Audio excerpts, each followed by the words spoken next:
Voici les unes des journaux parus à Kinshasa. Traçabilité des minerais, la prospérité invite les opérateurs à suivre les circuits officiels. Emploi, la référence magazine félicite Modeste Bahati-Lukwebo qui innove et redynamise. Présidentielle américaine, Nouvelle Hebdo souhaite que le meilleur gagne entre Obama et Romney. New Trends, pour sa part, annonce à Deon Koussou que chômage met banda. Voilà pour le une et maintenant, la revue de presse. Budget 2013. La prospérité voit Augustin Matata Pognou mettre le cap sur l'amélioration du social des Congolais par la réduction du train de vie institutionnel.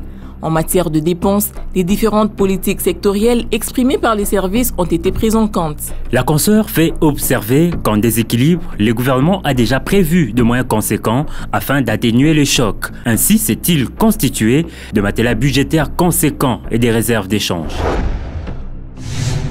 L'exécutif fait par ailleurs l'objet de la manchette de la référence magazine, en ce sens que le bilan des 100 jours du gouvernement Matata s'avère assez bien mais peut mieux faire. Difficile à un pays qui peine à tourner la page des conflits à contenu militaire dans sa partie Est. Les mensuels a alors cet aveu que peu un tel gouvernement investi le 9 mai 2012 alors que la guerre venait de reprendre au Nord Kivu.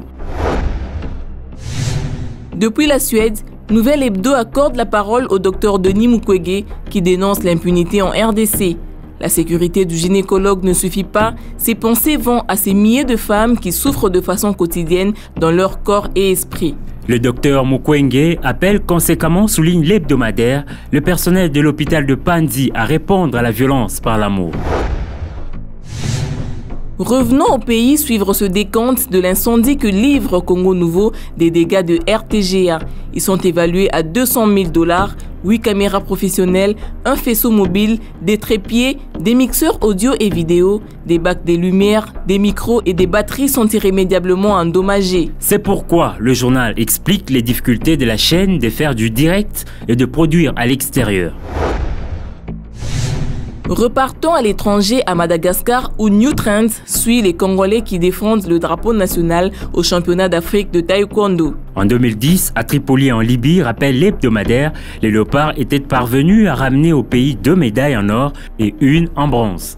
C'est grâce à cette performance que les protégés des maîtres Edgar Mayamba sont considérés parmi les nations redoutées dans ces 11e championnats d'Afrique de la discipline.